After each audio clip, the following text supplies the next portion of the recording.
Vidjeli smo mi i čuli pjesmu sa ovih prostora na brojnim lokacijama. Čuli smo domaću pjesmu i u avionu, ali da Hrvati zasviraju harmoniku u srpskom avionu, to još vidjeli nismo. Za to se pobrinuo zagorski bend Profil. I na nadmorskoj visini od 9000 metara grupa Profil uveseljava cijelo društvo. Napisali su uz video koji je sada već hit. A evo šta se pjevalo u avionu.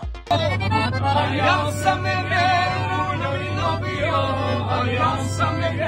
s drugom sretan bio, a ti si me čeka.